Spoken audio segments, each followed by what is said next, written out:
রাধে রাধে বন্ধুরা, কেমন আছো তোমরা সবাই?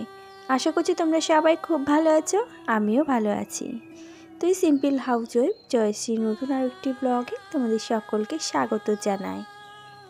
এখন বাজে সকাল 6টা 10। তাহলে চলো এখন থেকেই তোমাদেরকে সাথে নিয়ে আমার ব্লগটা স্টার্ট করছি। আই হোপ যে আজকের ব্লগটা তোমাদের ভালো লাগবে।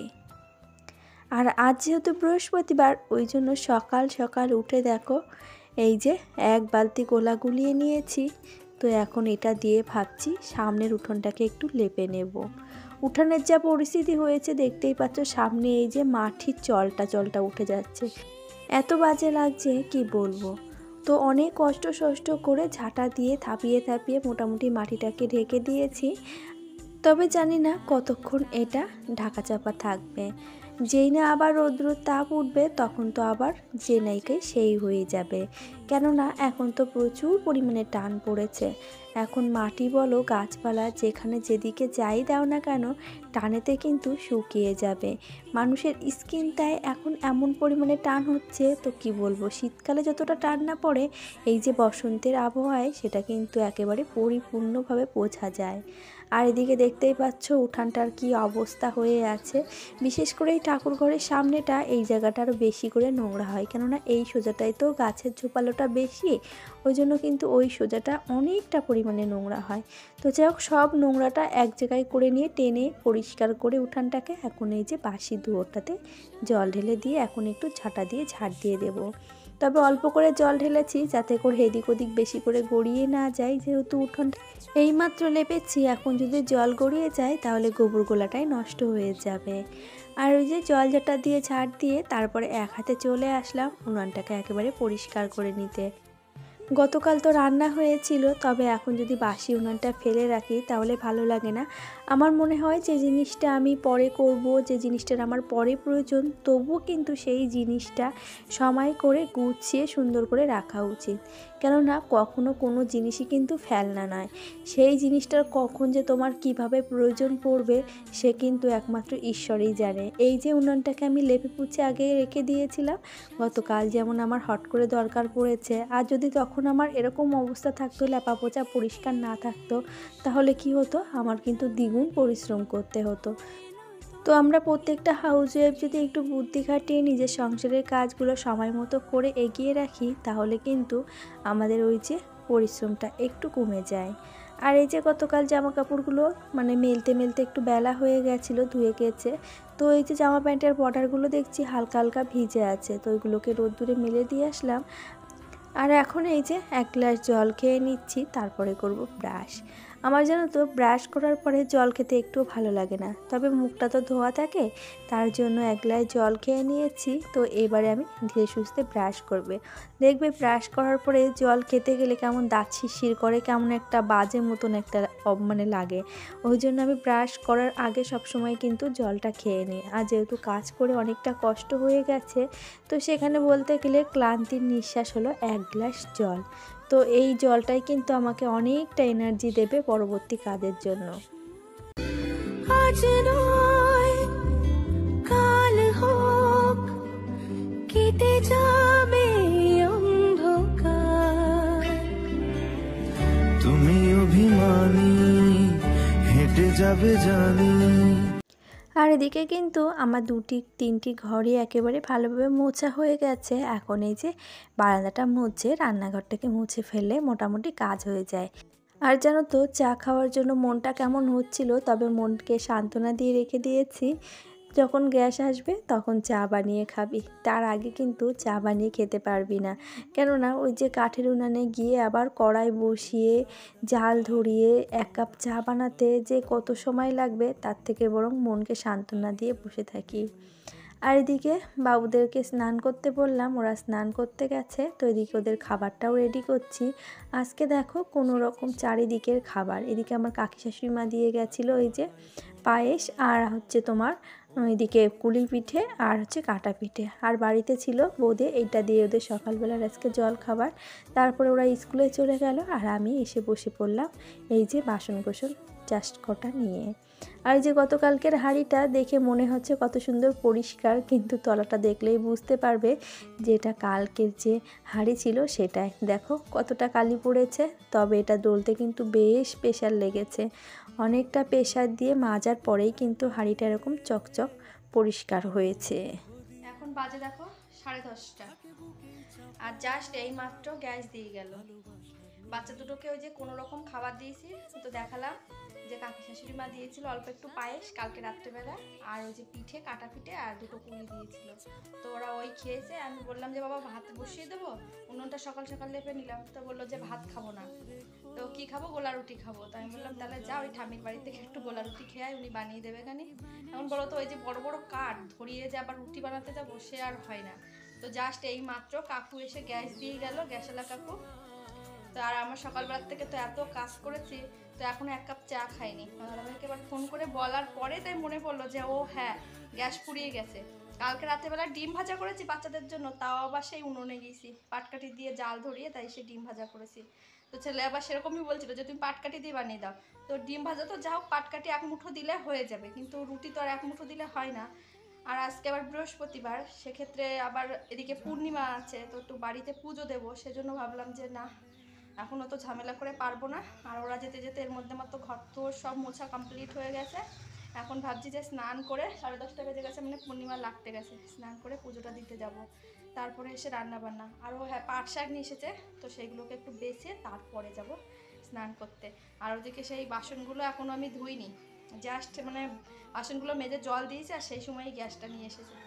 তো সেগুলোকে আগে ধুয়ে নিই, তারপরে গিয়ে পাট শাক বাছবো। তো চলো সাথে থাকো। আর এই যে ফাইনালি বাসনগুলোকে ভালো করে ধুয়ে তারপরে সিঁড়ির উপরে রেখে দিয়েছি জল ঝরা দিতে। আর এখন একটু বানিয়ে নেব চা। বেজে গেছে তো প্রায় 11টা।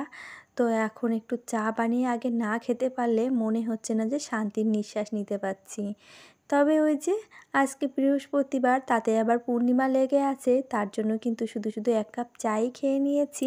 আর তারপরে এই যে পাট শাক যেটা বলছিলাম, সেটাকে এখন বাছতে বসবো। গতকাল সন্ধ্যাবেলা কে একজন নিয়ে এসেছিলো সাইকেলে করে পাট শাক বেচতে, তো 2 আটি 15 টাকা নিয়েছে, বলেছিল 20 টাকা। তো তোমার দাদাভাই বললো যে 20 টাকা না 15 টাকা নাও।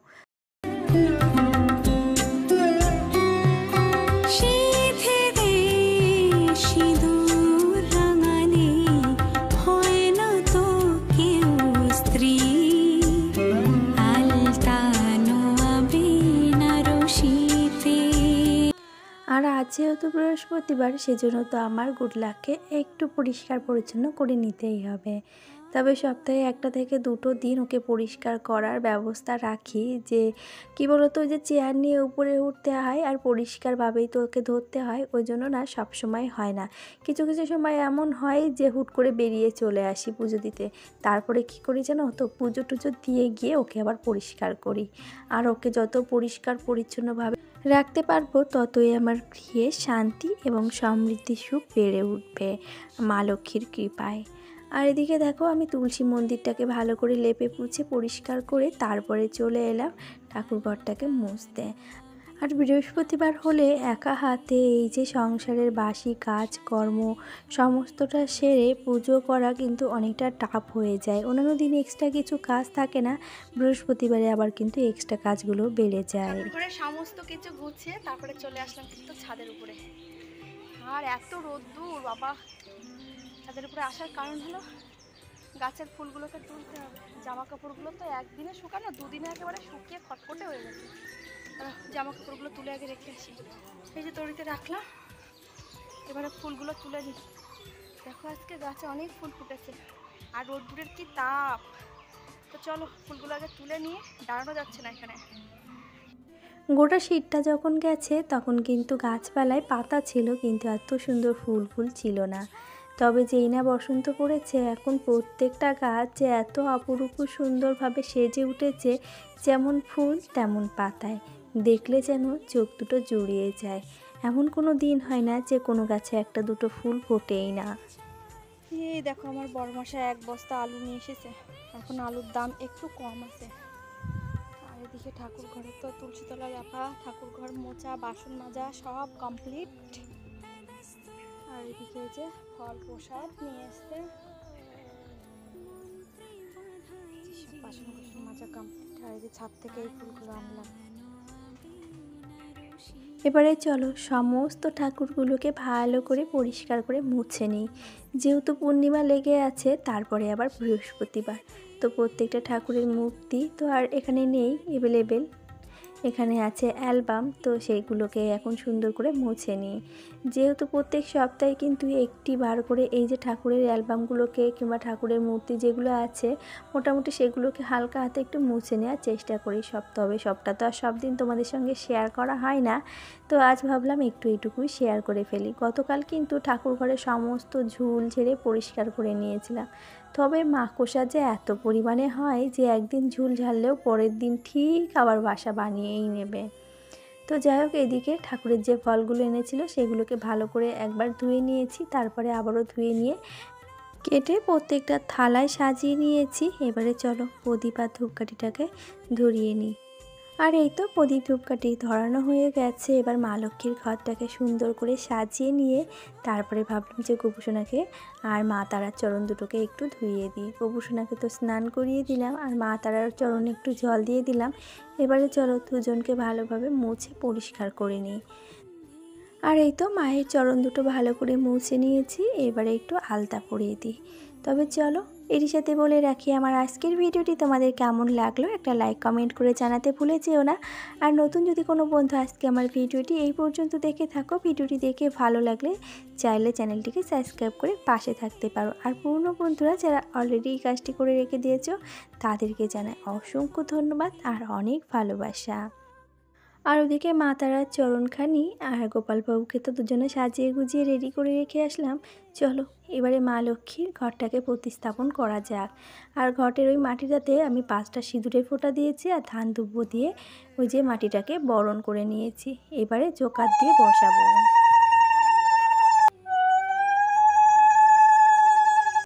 আর মা লক্ষ্মীর এই ঘরটাকে বসানোর সময় তোমার মনে মনে একটা কথাই কিন্তু সবসময় স্মরণ থাকবে যে এসো মা লক্ষ্মী, বসো মা লক্ষ্মী, থাকো মা লক্ষ্মী আমার ঘরে।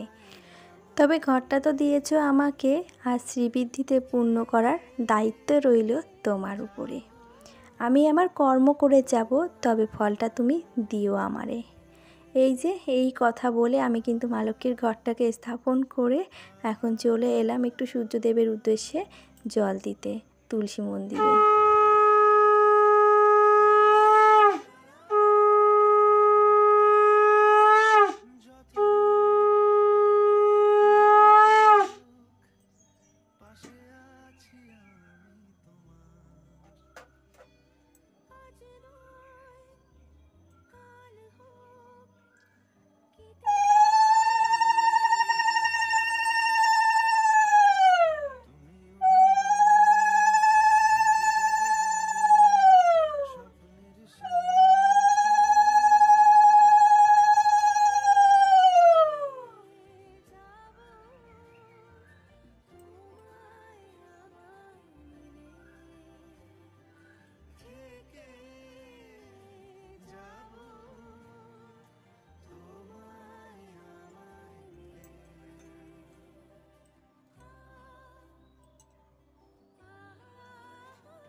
ওম মহালক্ষ্মী নমো নমো, ওম বিষ্ণুপ্রিয়ায় নমো নমো, ওম ধনপ্রদায়িনী নমো নমো, ওম বিশ্বজনীন্য নমো নমো। ওম মহালক্ষ্মী নমো নমো, ওম বিষ্ণুপ্রিয়ায় নমো নমো, ওম ধনপ্রদায়িনী নমো নমো, ওম বিশ্বজনীন্য নমো নমো। ওম মহালক্ষ্মী নমো নমো, ওম বিষ্ণুপ্রিয়ায় নমো নমো, ওম ধনপ্রদায়িনী নমো নমো, ওম বিশ্বজনীন্য নমো নমো। জয় মহালক্ষ্মী। আর এই তো ঠাকুর পুজো কমপ্লিট হলো। তো আজকে যেহেতু পূর্ণিমা রয়েছে ওই জন্য কিন্তু আরও ঘটাশটা করে মা লক্ষ্মীকে একটু পুজো করলাম। এমনিতেই প্রত্যেক বৃহস্পতিবারে মা লক্ষ্মীকে আমি ঘটাশটা করেই পুজো করি। তবে পাঁচালিটা জানো তো আমি এখন পড়ি না, পাঁচালিটা পড়ি সন্ধ্যাবেলা। যেহেতু পাঁচালি পড়ার নিয়ম হলো সন্ধ্যাবেলা, ওই জন্য আর দুপুরবেলা করে পাঁচালি পড়ি না। আর পাঁচালি পড়তে গেলেও কিন্তু একটা এক্সট্রা সময়ের দরকার, যেহেতু একার সংসার, তাতে আবার বৃহস্পতিবার, তো বাসি কাজকর্ম, রান্না বান্না, আবার এদিকে মা লক্ষ্মীর পুজোর দায়িত্ব, সবটা তো আমার এই দুটো হাতের উপরে নির্ভর করে। তো সেখানে যদি আমি একটু বুদ্ধি খাটিয়ে কাজগুলোকে করি রীতিনীতি মেনে, তাহলে তো আমারই উপকার হয়। আর এদিকে দেখো পাট শাকটাকে রসুন ফোড়ন দিয়ে একটু ভাজা ভাজা করে লাবিয়ে নিয়েছি। তারপরে এইদিকে মুসুরির ডালটাকে ভালো করে ধুয়ে নিয়েছি, আর একটা আমের হাফ সেটাকে কেটে মুসুর ডালের মধ্যে দিয়ে একবারে ভালো করে কষলে ধুয়ে এনে লবণ, হলুদ, তেল আর ওই যে গরম জল খানিকটা তুলে রেখেছিলাম হাঁড়ি থেকে, সেটাকে দিয়ে ডালটাকে একটা সিটি মেরে এই যে শুকনো লঙ্কা আর তোমার সর্ষে ফোড়ন দিয়ে ডালটাকে বানিয়ে ফেলছি। আর সাথে একটু নামানোর আগে অল্প চিনি দিয়েছিলাম, যেহেতু একেবারে টক হয়ে গেলে খাট্টা হয়ে যায়, তার জন্য একটু সামান্য চিনি দিয়েছিলাম ব্যালেন্স করার জন্য। আর এদিকে দেখো আমার পাট শাকটা কত সুন্দর লাগছে, আর বছরের কিন্তু এবারে প্রথম পাট শাক খেলাম, খেতে কিন্তু দারুণ হয়েছিল। আর এই যে চাল ডাল ধোয়া জল প্রথমে যেটা ছিল সেটাকে আমি মগের মধ্যে রেখে দিয়েছিলাম। আর এখন সমস্ত গাছে যেগুলোতে পিঁপড়ে লাগে, কোঁকড়া লাগে, সেই গাছের হালকা হাতে ছিটিয়ে দিলাম। যেহেতু আগে এক বালতি জল নিয়ে সমস্ত গাছে কিন্তু আমার দেয়া হয়ে গেছে। আর তারপর আজ যেহেতু বৃহস্পতিবার, সেই জন্য একটু আলতা পরতে বসলাম। আর সংসারে লক্ষ্মী লাভের আশায় আমরা গৃহবধূরা প্রত্যেকটা সময় কত না কত নিয়ম পালনে অভ্যস্ত হয়ে গেছি। তাহলে চলো বন্ধুরা, আজ তবে আসি। সকলে খুব ভালো থেকো, পরিবারের সকলকে নিয়ে আবারও দেখা হবে।